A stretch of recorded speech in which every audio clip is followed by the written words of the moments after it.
Muito bem, gente, começa mais um comentário, o comentário da lição jovem. Vocês estão vendo aqui, para quem está assistindo, um ambiente diferente, é que eu estou um pouquinho recluso, fiz uma cirurgia e não vou poder participar até o fim com vocês aqui. Mas nós temos novidades, temos mais um convidado aqui, que tenho certeza que vai abrilhantar, né? Mas antes disso, quero apresentar para vocês aquele que passou de tuberculoso para pneumonia e agora está mais saudável.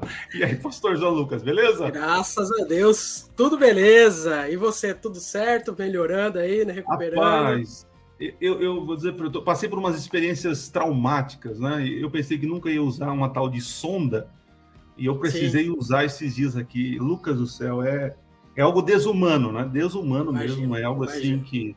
necessário, né? Mas... Sim, com certeza. Mas eu tô vendo que seu semblante, graças a Deus, aí não tá tão abatido, né? E eu vi também que você veio aí com um penteado em homenagem à lição dessa semana, que vai falar um pouquinho também do juízo em Daniel. Você já veio com o chifre pequeno na cabeça aí, né, para representar. Eu lembrei de uma irmãzinha muito querida aqui do meu distrito, né? Que eu lembro quando eu cheguei, meu cabelo tava um pouquinho maior, né? Ela falou, nossa, pastor, esse cabelo tá muito grande, né? Aí eu cortei o cabelo, né? Aí ela chegou, nossa, pastor, mas seu cabelo ficou muito pequeno, né? Muito curto, né? Aí outro dia eu coloquei um tupetinho, né? Como tá aqui, o chifre, né, pequeno de Daniel. Aí ela falou assim, nossa, pastor, tá muito moderninho o teu cabelo. Eu falei, irmã, não tem como agradar assim. Eu vou lá na tua casa pra você arrumar meu cabelo, irmã, né? Lucas, que bom te ver por aqui mais uma vez. Tá melhorzinho da saúde aí, melhorou, né, cara? Tô melhorando, graças a Deus. Ah, que bom, que bom. Ó, e para ajudar vocês aí, né, você, né, Lucas, que vocês vão continuar aí, eu chamei aí, rapaz, um amigo do coração, né? Fenômeno. Assim, é um fenômeno. Das linguagens do amor, eu tenho que acrescentar número 6, né? Tem aquele livro 5 Linguagens do Amor, né? A minha linguagem, a sexta, é da zoeira e da brincadeira. Quanto mais eu zoo alguém e brinco com a pessoa, é porque eu gosto muito dele, né? Eu quero apresentar para vocês aí que estão nos assistindo e nos ouvindo, Pastor Sérgio Monteiro, meu judeu favorito. E aí, gente? Rapaz, isso aqui tá um concílio de barbudos, pelo visto, né? De óculos, né? Concílio de barbudos e óculos, rapaz. A única coisa que não temos nós não temos coragem, né, pastor Lucas, de ter esse topetinho aí Não tem comemoração ao plano real. Que isso? Esse topetinho aí do Itamar Franco, né? Coisa maravilhosa. E aí, Sérgio, como você tá, meu amigo? Tudo bem? Tudo bem, graças a Deus. Prazer estar aqui contigo, Adriano, Lucas também. Permita aqui Lucas também, né? A gente tá junto aqui para a gente estudar a lição da Escola Sabatina. Eu já passei por essa experiência de ter sonda também, viu, Adriano? É horrível. É normal, com a idade vai chegando essa época aí. Eu ainda não cheguei nessa idade, né? Um dia. Fica tranquilo. No final, tá longe aí, tá longe. É assim, conta no Bradesco você já tem. Não sei se aí no Amazonas, né? Porque conta no Bradesco aí também, né? Então, conta no Bradesco você já tem. Tenho certeza que na Comportagem já passou por uma Assembleia de Deus. Já plantou uma árvore, já deve ter escrito alguma coisa e um dia vai ter sonda, fica tranquilo. É normal, né? Ô Sérgio, tô perguntando para nós quando a gente volta com o nosso adventismo decifrado, cara. Rapaz, aí, vamos voltar ou não vamos? A gente tem que voltar, né? A gente tem o Adventismo Decifrado e tem aquele projeto legal do Adventismo que é o Adventismo Defendido também, né? Que é a gente tentar fazer, a gente tem que defender o Adventismo da gente mesmo algumas vezes, né? Tem caras aí, pelo amor de Deus. Defender o Adventismo do Adriano é quase impossível. Difícil, né? Mas a gente tem o Eleazar lá que tenta. A gente tem o Eleazar que vai tentando. Tá beleza? Que Deus abençoe você. Deus que tem o Eleazar e o Michel para resolver os problemas. Para resolver os nossos pepinos. Assim, eu tô nesse processo de transição, você sabe, né, Adriano? Acho que, se Deus quiser, agora dia 24, entre o dia 24 e o dia 1º, a gente está indo lá para Nova Zelândia, né? O meu visto saiu semana passada, faltam alguns detalhezinhos apenas de aprovação do visto, e aí a gente deve ir agora nesses próximos dias. Quando a gente vai ficar mais complicado, né? Eu acho que vai ficar bem complicado, porque eu vou estar 16 horas à frente aqui do horário do Brasil. Hoje eu tô aqui na Argentina, mas, rapaz, orando... oramos et laboramos, e a gente vai dar um jeito de fazer esse negócio voltar, esse treco voltar aí, né? Se Deus quiser. Isso aí, tem que voltar. Sejam bem-vindos, viu? Muito obrigado aí pela participação, viu? Vamos fazer uma oração? Eu vou fazer uma oração aqui e depois vocês tocam o barco aí. E para você que está nos assistindo, nos ouvindo, já curte, compartilha, né? Porque nós temos um compromisso com vocês de ir até o final desse trimestre juntos aqui com mais um comentário. beleza? Vamos orar então. Paizinho querido, obrigado por mais uma oportunidade, obrigado por estar aqui, também o Sérgio, o Lucas, e por nossos amigos estarem nos ouvindo, nos assistindo, que a tua bênção esteja sobre todos nós que vamos estudar a tua palavra, Pai. Amém. Fica conosco, nos abençoe, Pai. É o que pedimos, em nome de Jesus. Amém. Amém, Senhor. Amém. Gente, valeu. Obrigado aí pela companhia de vocês. Deixa eu ir deitar, porque sentado tá complicado até ficar sentado aqui. Eu lembrei de uma coisa só que, Adriana, que assim, ó, enquanto nós somos os primos pobres, né, do Adventismo Decifrado. Eleazar e Michel foram gravar lá em Danbury, foram gravar lá em Falls. A gente grava daqui mesmo, tudo bem. Pronto. Valeu, gente. Um abraço. Valeu. Muito bem. Então estamos aqui hoje com alegria, com a presença ilustre do pastor Sérgio Monteiro, um hebraísta, especialista em vários assuntos bíblicos, inclusive na lição de hoje, fundamental a participação dele, que a gente vai falar um pouquinho sobre morte, juízo e ressurreição, três temas muito importantes na lição da Escola Sabatina, e o texto base da lição eu vou ler aqui, e a gente vai começar a comentar esse texto aí, pastor Sérgio, que é o texto de Apocalipse 20, do verso 11 ao verso 15, diz assim, ó: vi um grande trono branco e aquele que está sentado nele, a terra e o céu fugiram da presença dele e não se achou lugar para eles. Vi também os mortos, os grandes e pequenos que estavam em pé diante do trono. Então foram abertos os livros, ainda outro livro, o livro da vida foi aberto. E os mortos foram julgados segundo as suas obras, conforme o que estava escrito nos livros. O mar entregou os mortos que nele estavam, a morte e o inferno entregaram os mortos que neles havia, e foram julgados um por um segundo as suas obras. Então a morte e o inferno foram lançados no lago de fogo. Esta é a segunda morte, o lago de fogo. E o verso 15 diz assim: e se alguém não foi achado inscrito no livro da vida, esse foi lançado no lago de fogo. E aí a nossa lição jovem sempre começa com uma tirinha aí, pastor Sérgio, uma tirinha interessante. O nosso editor aí, querido Pablo, um abraço para você, Pablo. Ele sempre coloca a tirinha para a galera analisar com a gente. A tirinha mostra um cidadãozinho ali com um computador, né? E esse computador é até engraçado, porque ele não tem uma maçã mordida, ele tem uma pera mordida, né? Tô vendo aqui. E ali tá escrito assim: não acredito, perdi todas as fotos e os vídeos da nossa família, todas as nossas lembranças. E aí tem uma segunda imagem, onde aparece uma pessoa do lado, talvez seja a mãe do garoto, do rapaz ali, que diz assim: não se preocupe, querido, fiz backup de tudo aqui neste HD. E aí essa tirinha aí tem uma ideia aí que talvez a gente vai poder discutir aí no transcurso da nossa lição. Mas, pastor Sérgio, comece aí me dizendo aí que impressão inicial que você teve dessa tirinha com base no conteúdo da lição. É legal, sabe por quê, Lucas? Olha só, eu vim da área de sistemas, né? Eu trabalhei muitos anos na área de sistemas, vim da área trabalhei muitos e muitos anos na IBM, e uma das coisas que tinha uma brincadeira que a gente dizia lá que Jesus nunca perde nada porque só Jesus salva, né? Ele é o que faz o backup. Eu tive uma situação, pra você ter ideia, só a importância de ter um backup, né? Isso a gente vai depois entender melhor isso do mundo espiritual. Mas veja só, eu tive uma situação em que eu fui fazer uma mudança na IBM, uma change, a gente chamava de change, e eu saí de São Paulo, saí de Campinas, fui até São Paulo, e cheguei lá, fizemos toda... Eu tinha certeza, eu perguntei pro pessoal: e aí, backup pronto, backup tudo ok? Não, beleza, tudo jóia. E aí eu fui e apaguei o servidor. Apaguei tudo, deletei tudo. E aí começou a dar problema, a gente dar pau, né? Na linguagem técnica, começa a dar pau. Aí quando eu falei: beleza, deu pau aqui, ó, vamos ter que voltar a change, vou ter que fazer. Aí eu fui pegar o backup. O backup não tinha funcionado. O backup tinha um problema sério. Caraca! Eu olhei e falei: gente, peraí, é porque tinham feito um backup lá com uma configuração que não podia fazer para um SQL Server, que é um banco de dados. Eu tive outras situações em que eu tive que ficar 72 horas dentro da IBM por causa de um backup também. A gente teve que voltar 7 meses de backup. 7 meses de backup. Qual a importância de ter informações, vendo a tirinha ali, né? De ter um lugar em que nós podemos manter de maneira segura informações extremamente importantes ou dados extremamente importantes. No mundo de hoje, não sei se vocês sabem, mas olha só, gente, o mundo de hoje, nós temos, o que se calcula é que nós tenhamos aproximadamente 51 exabytes de dados. 51 exabytes de dados no mundo inteiro. Isso significa que o meu computador hoje aqui, ele tem 2 teras de disco. né? Eu tenho o equivalente a... Oi? É bastante coisa já, 2 teras, né? 2 teras é bastante coisa, né? Mas você imagina que o que hoje de dados no mundo inteiro existam é o equivalente a mais ou menos uns 50 mil computadores desses aqui que eu tenho. Dados. Imagina quando você perde fotos. Agora imagine empresas perderem dados. O ponto importante, que me chamou bastante atenção quando eu estava lendo essa tirinha, e uma pergunta bastante interessante que as pessoas podem fazer é: onde Deus vai manter as informações para trazer o ser humano de volta à vida no momento da ressurreição? Não é? Como é que é esse processo chamado de ressurreição?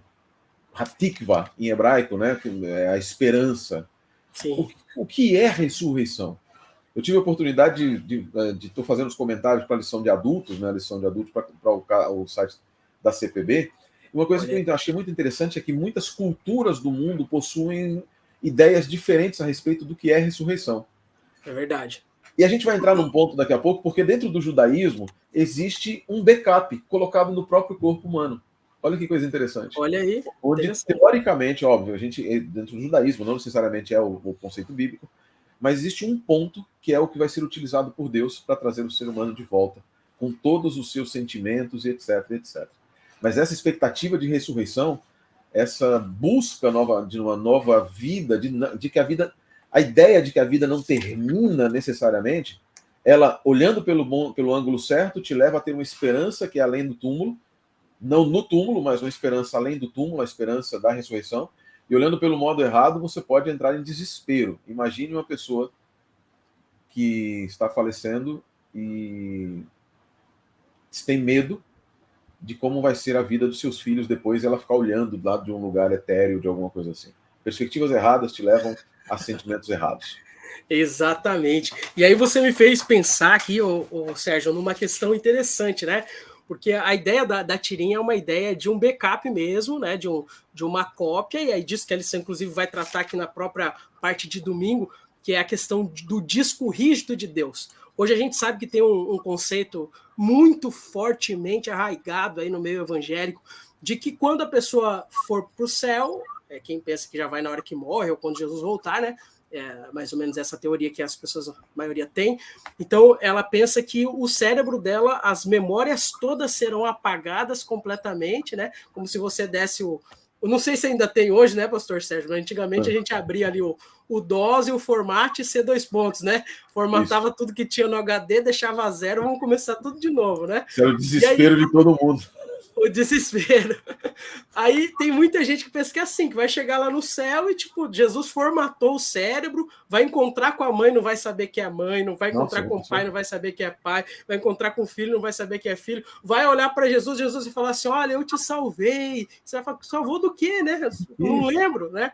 E é isso, pastor Sérgio, esse conceito aí popular está certo ou está equivocado? Não, imagina, nossa, a Bíblia nos fala a respeito de que seremos conhecidos, e se seremos conhecidos, conheceremos como somos conhecidos, lá em 1 Coríntios 13 e 14, é impossível que nós sejamos conhecidos de Deus e não reconheçamos a Deus.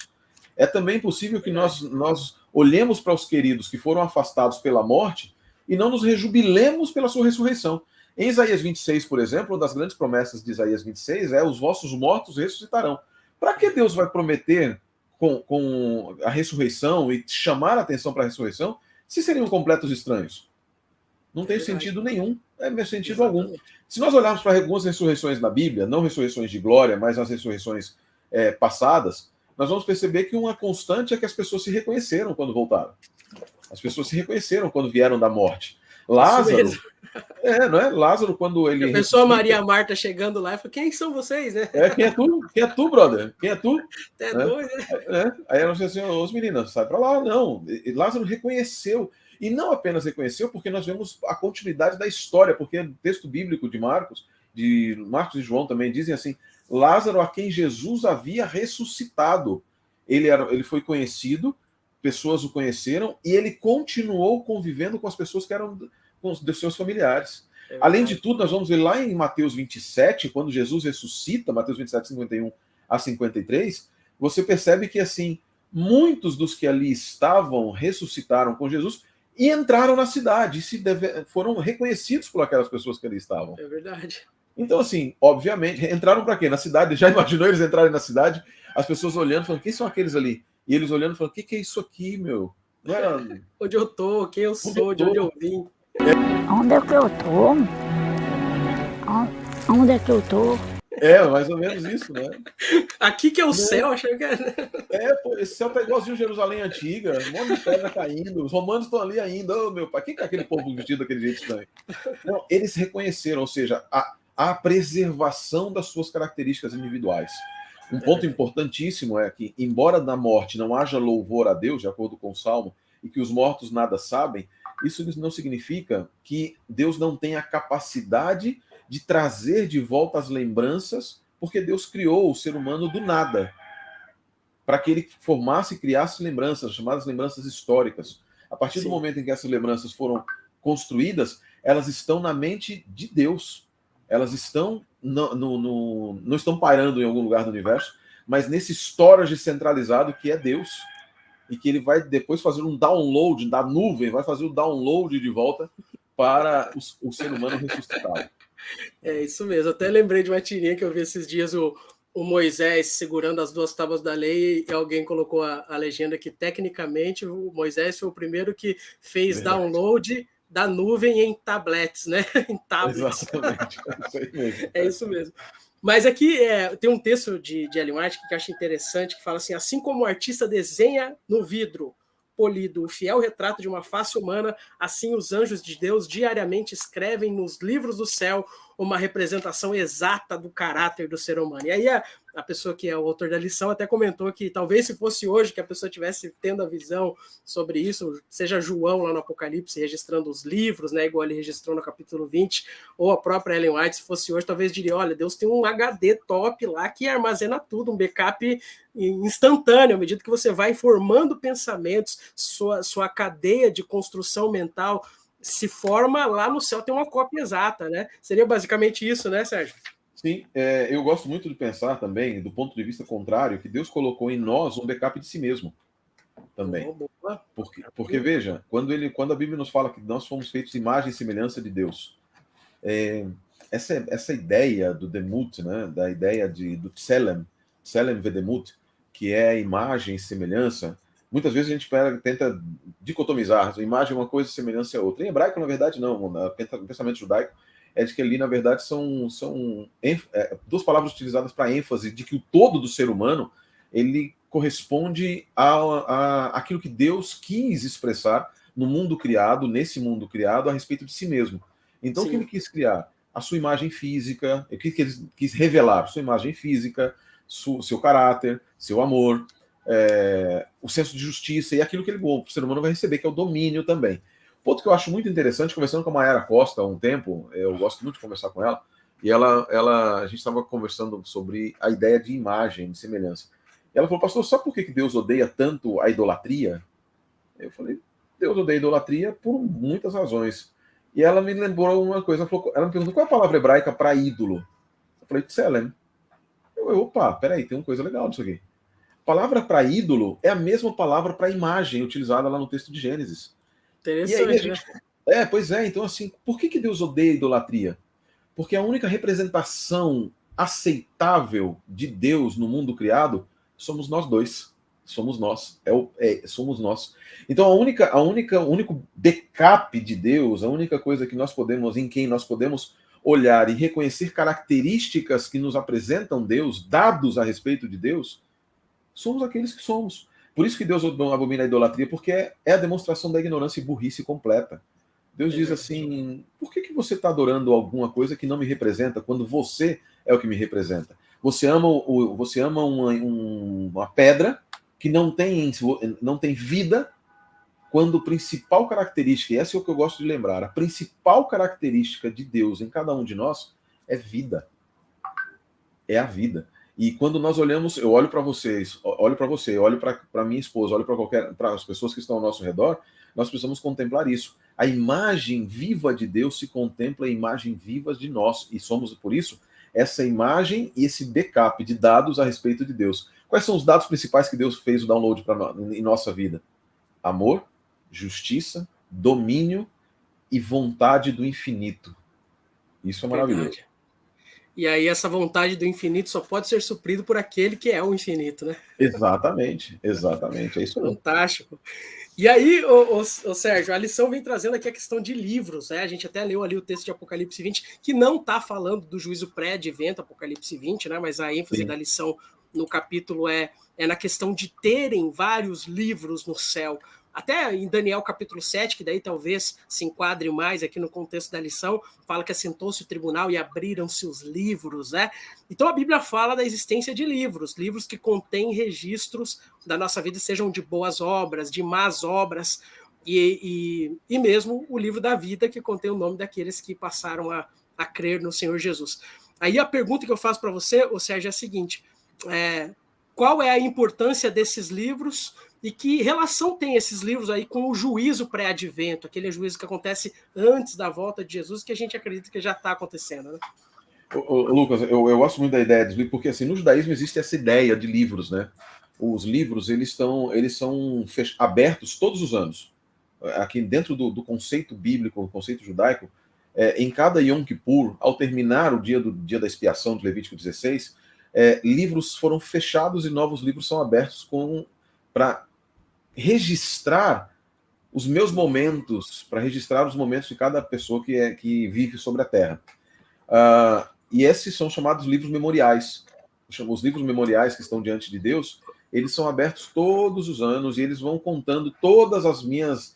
a senhora White também fala a respeito disso, que os anjos escrevem nos livros diante de Deus, um livro memorial. Até lembrei de uma coisa engraçada aqui, um dia dando estudo bíblico para o rapaz, falando, né, sobre essa questão dos livros de registro, que tem o anjo que anota, né, as coisas. Ele falou, então existe um anjo cagueta? Falou assim. Tem um monte. Tem mesmo. No judaísmo, sabe aquele texto de Colossenses 2, capítulo 2, verso 14, que fala que o escrito de dívida, aquela expressão grega, hierografon, que aparece ali, escrito de dívida, ela também significa livro de queixas. Olha. Então, assim, no pensamento judaico, quando Enoque, lá no livro dos videntes, Enoque sobe ao céu, lá no segundo livro de Enoque, no primeiro e segundo livro de Enoque, ele sobe ao céu e ele se encontra com um anjo, que é o anjo relator, e ele está fazendo o quê? Ele está anotando os pecados de Israel. Sabe no Nordeste, quando minha família é do Nordeste, aqui, acho que no Norte também tem, mas no Brasil tem muito disso. Você vai numa vendinha, né? Você vai lá na vendinha, lá no seu Joaquim da esquina, ou do seu Luiz e tal. O seu Joaquim e o seu Luiz eram pessoas que eu me lembro da minha infância, tá? E aí eles anotavam a cadernetinha. Verdade. A que a gente devia. Essa é a ideia dos livros também. Os livros, eles não contam apenas aquilo que é bom, mas narram aquilo que é ruim. E baseado em que eles narram? Eles barram assim. Ele não fica narrando muito sentido. O Talmud diz o seguinte: que Deus não registra com detalhes cada coisa que o ser humano faz, que o Israel faz, mas registra como Israel se relaciona com a Torá, como se relaciona com Deus. Ou seja, não é importante em certas tradições judaicas se eu fui para a direita ou se eu fui para a esquerda, mas o fato de que eu não andei no caminho correto, Por que é muito melhor? E aí eu gosto muito disso, tá? Eu gosto muito disso, por que se registra muito mais o que eu deixei de fazer do que o que eu fiz de errado? Porque é muito mais simples você simplesmente ignorar o que foi feito de errado e manter aquilo que foi feito de certo. Então, assim, eu tenho menos coisas para apagar. Imagina tudo que a gente fez de errado hoje já. Tudo que a gente já fez de errado. Imagina o anjo lá tá escrevendo. O anjo não faz mais nada na vida. Só escrever tudo que a gente fez de errado já hoje. Não faz mais nada. Agora, se ele disser assim, o anjo colocar lá assim, andou contigo, Senhor, na parte da manhã, das 9 às 10. O restante, Deus tem o poder de ignorar o restante e preservar no livro memorial isso. O livro da vida é um conceito muito importante dentro do pensamento judaico, portanto, porque não apenas o livro da vida, mas o livro memorial, o livro dos grandes atos, o livro do juízo. São vários os livros que se abrem. É interessante que a Bíblia não fala apenas de um livro. Nós pensamos sempre no livro da vida, claro. O egocentrismo humano quer pensar naquele livro que onde vai ser preservado o meu nome para que eu seja salvo. No dia do Yom Kippur, Deus não abre o livro no dia do Yom Kippur e não fecha também naquele dia. Ele fecha naquele dia. O juízo ocorre e Deus sai. Bonito isso, no primeiro dia do sétimo mês, Deus sai do seu trono E ele vem até a terra para olhar aqueles que pediram para que seu nome fosse escrito, ou seja, clamaram pela essa redenção, para ver se eles realmente querem viver de acordo com essa redenção. E aí os livros ficam selados. O que acontece dentro do pensamento judaico, que está no livro preservado no livro de Apocalipse e também no livro de Daniel? No final dos tempos, no julgamento escatológico, todos esses livros serão abertos. Os livros do seu ano, de todos os anos que você viveu. Eu tenho 48. Eu tenho já 48 livros escritos. Eu não sei, Lucas tem carinha de... Você tem cara de quanto, pastor? Tem cara de 35? Olha aí, quase, 36. 36?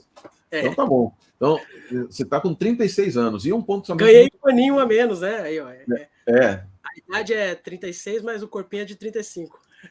O meu é de 48 com um corpinho de 76. Então, imagina.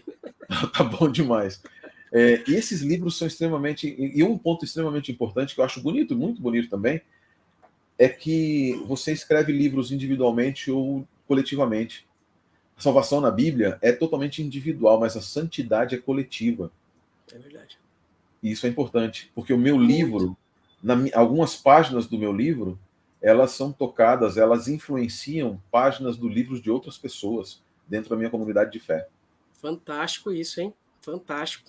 Aí, aquele que é desigrejado, que manda mensagem para a gente no Instagram, pastor, posso ficar sem igreja? Olha aí, escuta isso aí que o pastor Sérgio está falando aí, hein?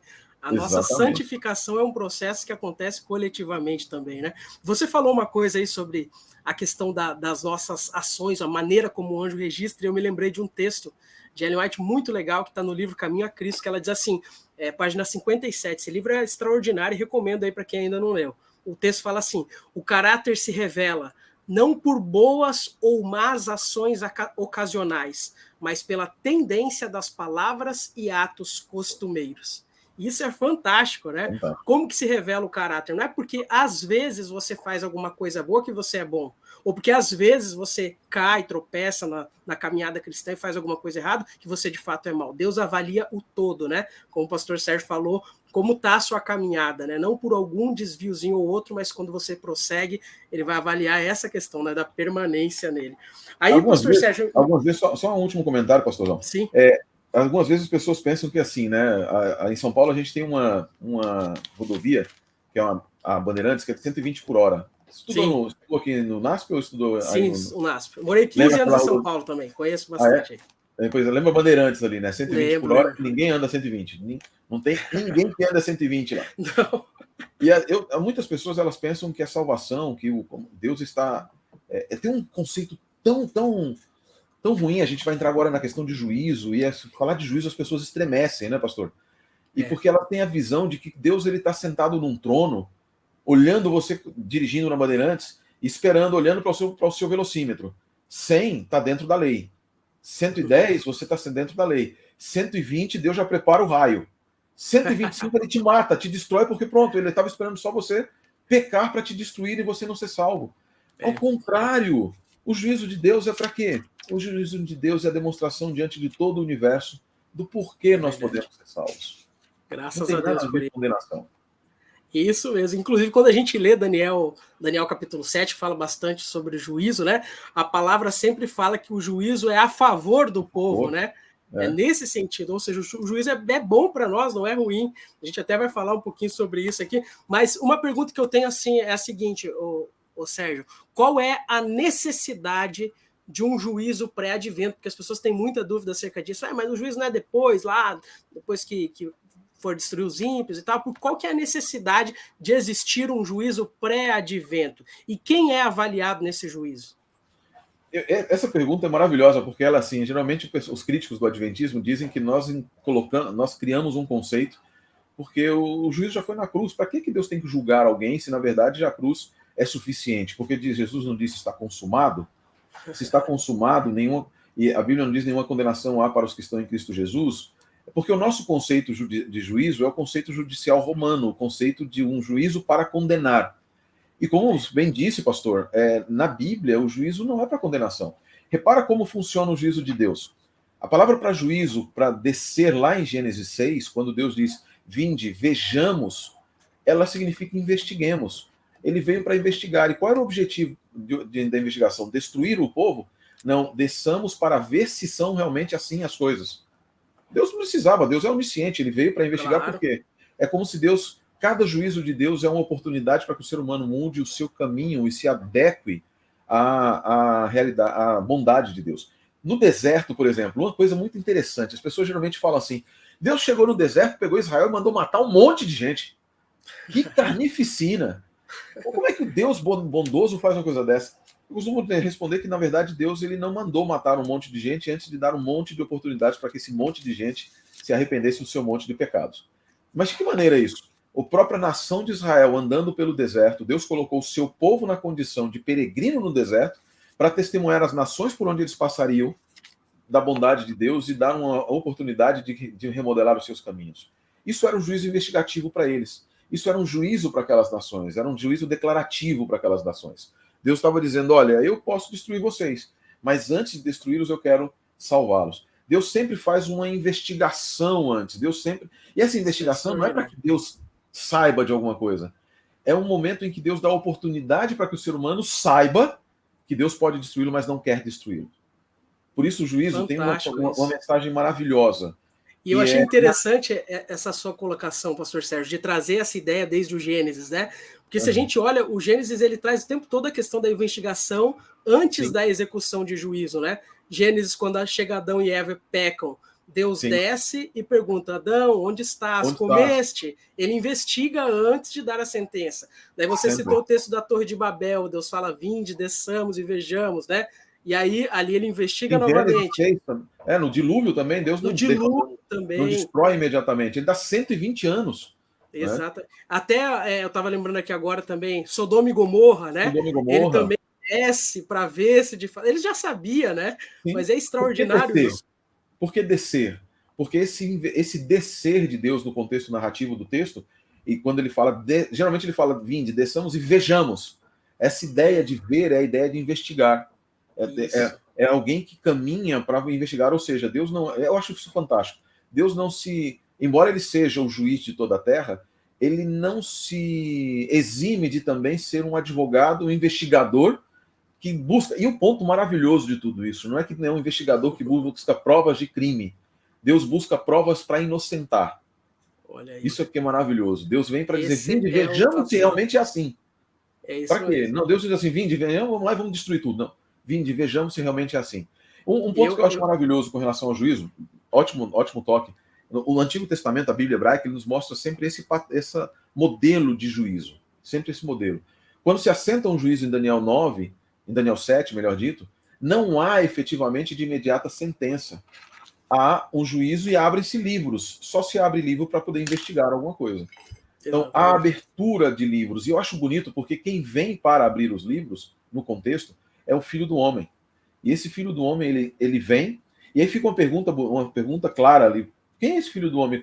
Por que ele pode vir até aqui e se apresentar diante do juízo? O capítulo 8 do capítulo de Daniel, do livro de Daniel, ele responde. Ele diz que aquele Filho do Homem do capítulo 7, ele pode ser rei porque ele primeiro foi sacerdote. Capítulo 8, versos 9 a 14. Né? Então ele primeiro foi sacerdote. Mas peraí, como é que ele pode ser sacerdote? Quem lhe deu o direito de ser sacerdote? Ele é levita? Não. Capítulo 9 responde que ele é sacerdote porque ele primeiro foi oferta, ele foi ungido e foi morto para poder ser oferta. Esse pensamento hebraico invertido, né, palindrômico,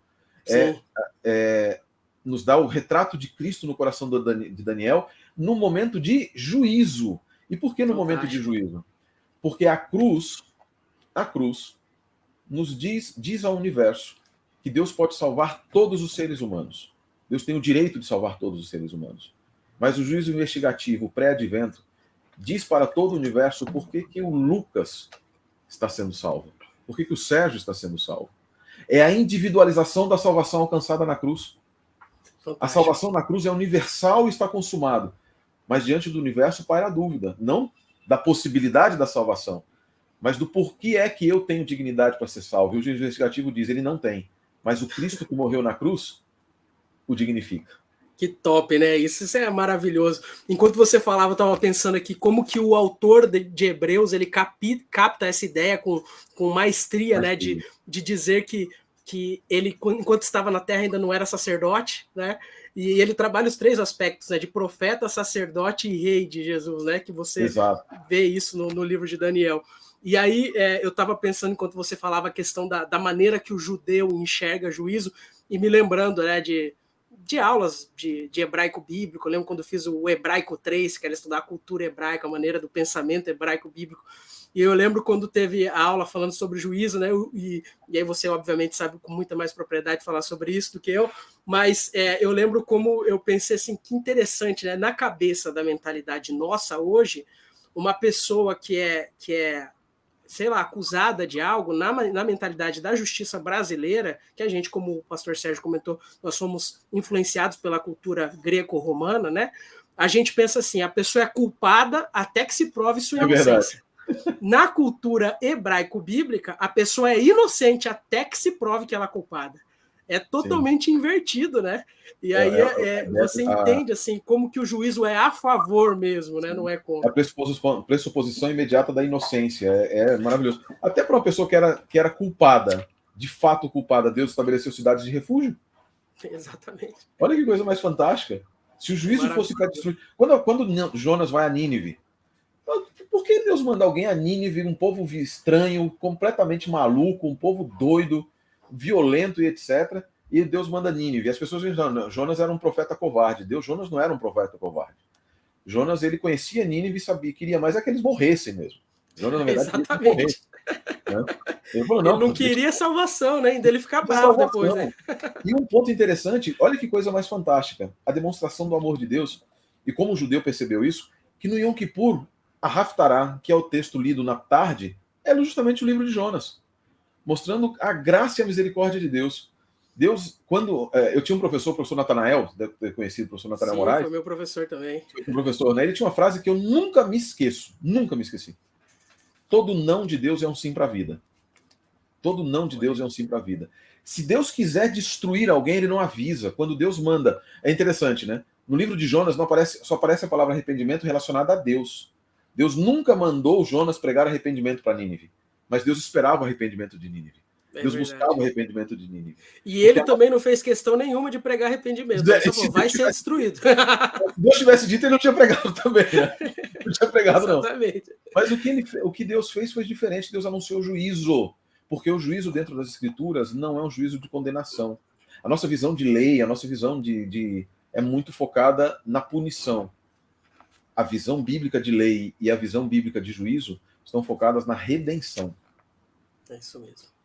Fantástico. E aí, assim, a ideia é basicamente a seguinte, né, pastor Sérgio, para os nossos leitores, para os nossos queridos amigos que estão nos assistindo, as pessoas que são avaliadas nesse tribunal, elas são somente, nesse tribunal pré-advento, elas são somente aquelas que professaram fé no Senhor Jesus. Então, quem nunca aceitou Jesus, quem rejeitou deliberadamente a Jesus, elas não vão ser avaliadas nesse tribunal, porque, como diz a Bíblia, eles já estão condenados e aí vão ser avaliados lá no juízo milenial, né, que é o juízo de comprovação. Agora, nesse juízo pré-advento, quem é avaliado são as pessoas que já aceitaram a Cristo. Só que no Yom Kippur era justamente isso. No Yom Kippur, no Levítico 16, somente aqueles que eram do povo de Israel. Era um juízo para o povo de Israel. E o ponto importante é que, no final, ele era algo para limpar o povo de Israel dos pecados que haviam sido acumulados durante o ano.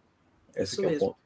E aí, quando acaba o Yom Kippur, o sumo sacerdote pronunciava a bênção sobre o povo e eles estavam completamente perdoados, né? Era limpado completamente o registro de pecados. Significa que, no momento em que nós formos avaliados perante o tribunal de Deus e formos aprovados diante de Deus, como já o pastor Sérgio disse, não com base nos nossos méritos, mas nos méritos de Cristo, a partir daquele momento, o registro dos nossos pecados será completamente apagado do céu e o que permanecerá será a perfeita imagem de Jesus Cristo em nós.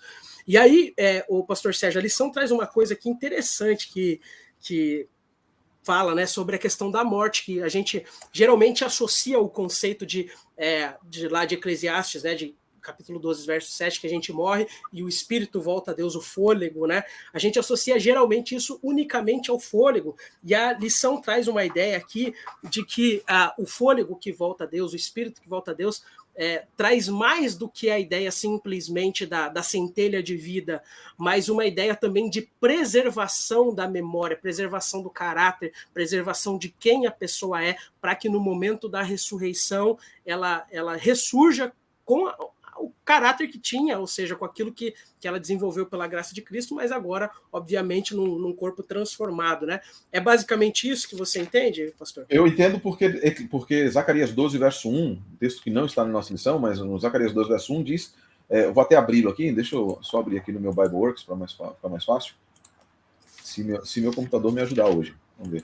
Mas abra aí Zacarias 12, verso 1, você que está nos acompanhando hoje também, você vai ver algo fantástico que aparece ali no livro de Zacarias, capítulo 12, verso 1.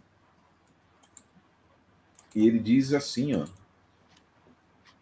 peso da palavra do Eterno sobre Israel. Estou lendo na Corrigida e Fiel. Fala o Eterno, o que estende o céu, que funda a terra e que forma o espírito do homem dentro dele. Aqui é um particípio dizendo que é aquele que é o criador do espírito do homem dentro dele. No livro dentro da mentalidade hebraica, formar o espírito dentro da pessoa é criar as suas disposições de caráter.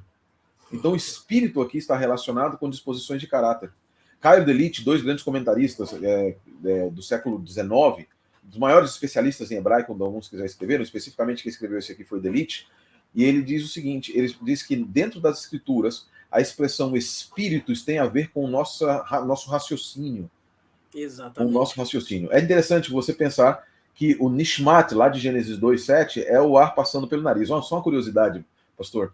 Quando a gente fala que Deus soprou nas narinas, na verdade, no texto hebraico diz que Deus respirou. Não é pela boca que vem, é pelo nariz de Deus. Deus toca o nariz do ser humano e expira dentro do nosso nariz.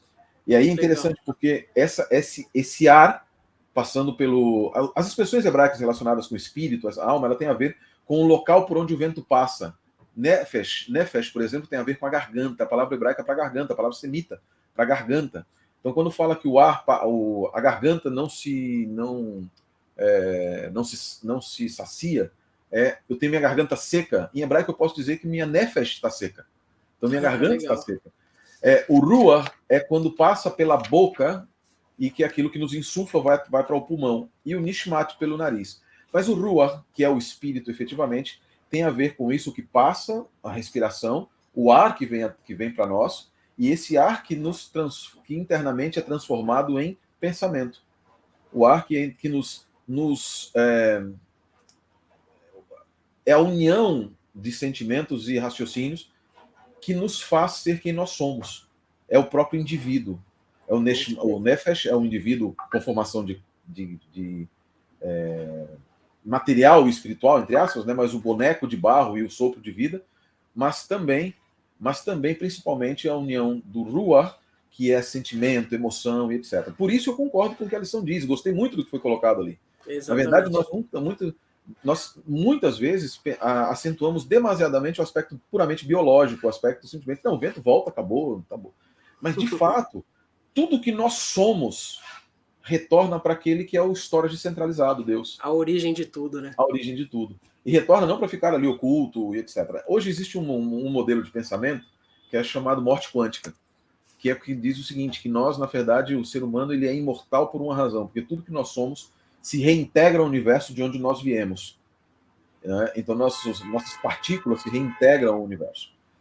Se nós pegarmos isso e trouxermos diretamente para o que a Bíblia nos apresenta, o que nós temos é que, de fato, tudo que nós somos se reintegra à fonte da vida, o próprio Deus.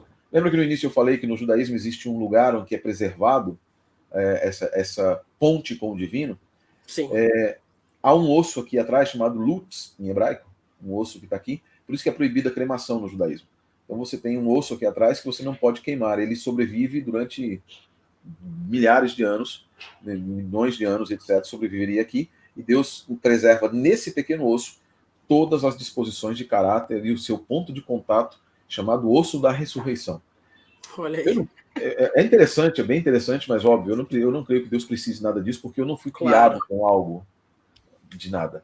O que eu tenho, que Deus trouxe para mim, é justamente onde Deus está preservando, são as minhas disposições de caráter, né, o que eu sou, como eu criei história, por isso o Deus bíblico é histórico. Deuteronômio 26, verso 5, fala a respeito disso. Deus é um Deus de história, e esse Deus de história quer construir uma história comigo e preservá-la lá no seu backup celestial, nos livros, nele, para no momento futuro, quando ele insuflar novamente, agora pela sua palavra, nós voltemos com a nossa história, nós voltemos com os nossos sentimentos, nossas emoções, mas santificadas. Amém, é isso aí. E é interessante, porque isso não é só no hebraico do Antigo Testamento, no Novo Testamento também, a palavra pneuma, espírito, às vezes é traduzida, né, tem a ver com a nossa mente, com o nosso temperamento, né, com os nossos sentimentos, ou seja... Tem a ver com pneumonia também, né? Pneumonia também, né? Exatamente. Ou seja, todos esses contextos aí, conceitos, estão inseridos na palavra, né? Então, quando o fôlego volta para Deus, em outras palavras, a essência do que nós somos está guardada em Deus até o dia em que Ele irá nos ressuscitar, e aí a consciência volta. Então, só frisando esse ponto que a gente já tratou em outras lições, não há consciência após a morte, mas tudo que nós somos está guardado em Deus e será restituído a nós, e até a lição traz uma figura de linguagem interessante aqui, né, Sérgio, que é a questão do computador, né? Que você tem um computador ali velho, que já não está funcionando direito, você abre os programas, já trava tudo, né? E fazendo uma analogia entre computador e nós, como seres humanos, a gente vai envelhecendo, vai ficando mais fraco, vai vindo doença e tal. E aí, Deus, você, quando o teu computador tá ruim, você pega e grava tudo ali num HD, né? Quem sabe no HD externo, compra aquele computadorzão top, aquele notebook top das galáxias, conecta o HD, copia tudo de novo e agora você tá zero bala, né? E o que vai acontecer com a gente é basicamente isso, né? Com um diferencial, quando a gente nascer de novo, né? Nessa nova natureza que Deus preparou para nós na ressurreição, a gente não vai ter mais essa contaminação do vírus, que aqui na Terra o único antivírus que é suficiente para detê-lo é o Espírito Santo, né, que é o vírus do pecado. Então a gente vai estar num corpo novo, restaurado, com a memória restaurada e felizes, não é verdade, pastor Sérgio? Com absoluta certeza. É a grandiosa esperança, né? Em Tito 2,13, né? O apóstolo Paulo também nos fala disso, porque nós esperamos a grandiosa manifestação daquele que é o nosso bendito Deus e Salvador Jesus Cristo. E quantos foram ceifados? Eu, no ano passado, pastor, quem acompanha o meu canal sabe, acompanha no Adventismo, eu tive que passar por uma cirurgia, né? Passar uma cirurgia cardíaca. Né? E imagina o seguinte, eu estive ali naquele momento, quando eu, antes de fazer a cirurgia, eram 6:30 da manhã, me levaram lá para o centro cirúrgico, e era cirurgia de peito aberto, não era uma cirurgia por aqui, nem pouco laparoscópica, nada. Tudo, né? Abri tudo. Amigo, naquele momento, assim, ó, o médico, o Dr. Tiago, colocou, eu me lembro como hoje, fiquei traumatizado com isso. Ele colocou aqui para eu dormir, né, para anestesia geral. Eu senti meio entontecer tudo. Eu falei, peraí, deixa eu fazer minhas orações. Eu fiz o Shema, que é Shema Israel Adonai Eloheinu Adonai Echad, que nós fazemos antes de entregar a vida, né? E ele falou, alguém, agora pode contar de 10 até 1. Eu contei 10 e abri os olhos, com um médico na minha frente dizendo, reage que a gente não quer te perder. Minha pressão estava em 6. Nossa. Eu estava morrendo. Eu escutava as enfermeiras dizendo, ele tá morrendo, a gente está perdendo ele, tá perdendo ele. Eu não vi túnel na minha frente, eu não vi túnel de luz, eu não vi entes queridos, eu não vi nada, eu só queria água. E eu vi um médico na minha frente. Aquele momento para mim foi desesperador. Eu coloquei até na lição da escola, no comentário da lição também. Foi desesperador ali, porque você não consegue fazer nada. A angústia da morte é também a angústia da incapacidade. Você não tem o que fazer. É verdade. Só que passou. Aquele momento passou. E duas vezes lá no meu quarto, porque eu entreguei minha vida, fui ungido, o pastor Roger Tavares fez minha unção, tudo. No meu quarto, na minha quarto de UTI, 2 vezes, assim, perdi muito sangue e tal. Eu olhei e eu senti que alguém entrou no meu quarto. E quando eu virei de lado assim, eu olhei, era Jesus no meu quarto. Eu estava ali assim, na entrada eu fico arrepiado de lembrar só disso. Ele estava assim, eu olhei, parei assim, olhei de novo, ele só sorriu. Não falou nada. E o sorriso dele era, vai ficar tudo bem. Glória se você quiser. Lembra da música do Tonasso? Lembro. Quer vivamos, quer morramos, somos teus. Do Senhor. Somos do Senhor. A ideia da mensagem bíblica de esperança que nós estamos estudando na lição de adultos, na lição de jovens, na Bíblia como um todo, é quer vivamos, quer morramos, nós somos do Senhor. Nosso espírito volta para Deus. Deus tem poder e capacidade. Não é só um ventinho que sai e que volta lá para Deus, e Deus respira de novo e diz, pronto, agora está guardado aqui. Não, tudo que eu sou, tudo que Deus me fez ser, tudo que meus sentimentos, minha vida me fez ser, retorna e fica guardado no coração de Deus, na mente de Deus, com uma chave que é a chave lá de Apocalipse, uma chave que apenas Cristo pode abrir. Glória a Deus, né? Ele vai abrir novamente e a minha vida, o eu, o quem nós somos, vai desabrochar agora, como você bem disse, pastor, sem corrupção, sem possibilidade de morrer, sem sofrimento, sem absolutamente nada. Maravilhoso, né? Fantástico. Que maravilha, pastor Sérgio. Foi maravilhoso passar esses momentos aqui com você, conversando sobre esses assuntos tão especiais, né? A gente almeja muito esse dia e a sua experiência própria contada aí agora, extraordinária. Eu segurei aqui porque estava querendo suar pelos olhos, né? E a gente segura para não passar vergonha em público. Mas é extraordinário, assim, a gente vê o carinho de Jesus por nós, né? E é com esse mesmo amor que ele se apresentou a você ali num leito hospitalar, que ele se apresenta diante de Deus no juízo do tribunal para nos apresentar dizendo assim, olha, o Sérgio, ele é pecador, mas eu resgatei ele com meu sangue. Cada um de vocês que hoje está assistindo esse vídeo aqui, Jesus ama vocês com amor profundo, confiem nele, continuem caminhando ao lado dele, não abandonem a caminhada, que a vitória final é certa para todo aquele que confia. Pastor Sérgio, gostaríamos das suas considerações finais antes da gente encerrar. Olha só, eu costumo contar uma história quando me perguntam a respeito do juízo investigativo e eu queria terminar com ela aqui, as minhas considerações. Ótimo. Imagine que hoje, nesse dia aqui, tá em Manaus, né? Tá Sim, Manaus. Manaus. Tive aí calorzão que só esse lugar, viu? Muito quente. Lindo, maravilhoso. Taperebá, a coisa que mais... Bom demais, bom demais. Saudades. Mas imagine que você está aí na sua casa hoje, Lucas, e aí desça um helicóptero na sua casa, ali na frente da sua casa, e seja o Elon Musk ou o Jeff Bezos, alguns dos homens mais ricos do mundo. E ele procura, onde está o Lucas? Lucas, queria falar com você. E ele vem com um cheque. E ele te dá um cheque de $100 milhões. Fala, olha, gostei do seu perfil, gostei aqui você participando do mais um comentário. O Adriano não pode receber porque ele não pode nem receber ninguém em casa, né? Então, vou te dar um cheque aqui de $100 milhões. Receba. Fica à vontade, receba. Fica à vontade para fazer o que você quiser. Aí você recebe o cheque. Você recebe esse cheque dele e fala, meus problemas acabaram. Todos os meus problemas acabaram. Vou ligar para o pastor Sérgio, vou dar uma oferta para ele também, né? Tudo assim, tal. Isso aí, dividir a bênção. Não é? Eu vou abençoá-lo também. Opa. E aí você pega o cheque e faz assim, na sua estante bonita, com livros aí atrás, e fala, amanhã eu vou. Hoje já está tarde, são 4 horas da tarde praticamente, o banco já fechou. Amanhã eu vou lá descontar. Aí amanhã você fala, puxa vida, eu tô com um monte de coisa, tem estudo bíblico. Não descontei. Passou terça, quarta, quinta, sexta, sábado, domingo. Passou 6 meses, 7 meses, 8 meses, 1 ano, 10 anos, 20 anos. De que te serviu o cheque? Nada, absolutamente nada. Ou seja, se você não for até o banco descontar o cheque que alguém graciosamente te deu, você não vai receber absolutamente nada. Cristo, quando veio à Terra, Deus nos deu um cheque apenas assinado, em branco, porque o nosso pecado não haveria preço que pudesse ser pago. Não poderíamos jamais não poderia ser quantificado.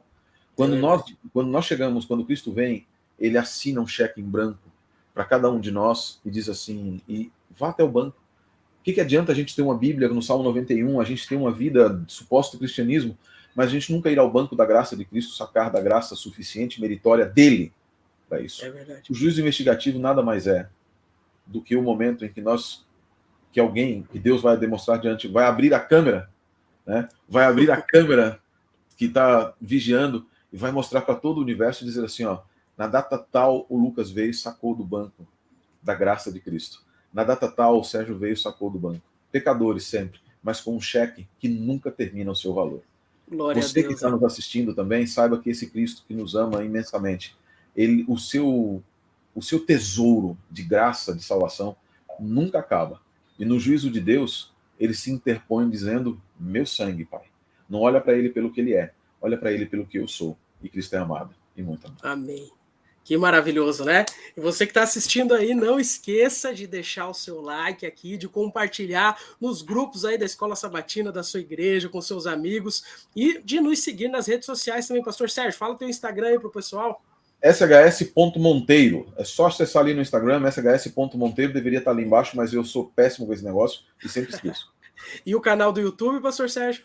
É Sérgio Monteiro, canal Pastor Sérgio Monteiro. Vai lá que você tem coisa boa lá no canal. Viu? Muita coisa muito boa. Hoje foi só uma palhinha aí de todo esse conteúdo maravilhoso que o Pastor Sérgio produz aí. Vários de vocês com certeza já foram abençoados com o conteúdo dele, como eu também. Pastor Sérgio, muito obrigado pela sua participação aqui com a gente. Antes de terminar, gostaria de pedir para que você fizesse uma oração aí para abençoar os nossos telespectadores. Maravilha, Pastor Lucas. Que Deus abençoe seu ministério. Um prazer enorme estar contigo aqui. É uma bênção. Apesar do Adriano, né, apesar do pastor Adriano, o canal segue porque os anjos cuidam. Amém, amém. Cada um de nós a graça, né? É o cheque ali, né? É apesar de nós e não por nós, né? Apesar, exatamente. Vamos orar, então. Que Deus abençoe. Vamos orar. Adonai, Deus de Israel, nosso Senhor, nosso advogado, nosso juiz, nosso redentor. Te agradecemos pela certeza de que no juízo a misericórdia se levanta, a graça se sobrepõe e cada um de nós somos tratados não como inimigos do reino, mas como cidadãos desse reino. Perdoa os nossos pecados com a tua graça, tua misericórdia e teu amor. Dá teu servo, pastor Adriano, recuperação, dá a cada um de nós aquilo que necessitamos e, sobretudo, aquilo que é o mais importante em nossa caminhada. O carimbo celestial no nosso passaporte para a eternidade. Em nome do Messias, abençoa o pastor Lucas também no seu ministério, sua família, sua igreja, hoje e sempre. Amém, Senhor. Amém. Amém. Muito obrigado, pastor Sérgio. Um abraço a todos vocês aí e até a semana que vem com mais um comentário da lição da Escola Sabatina.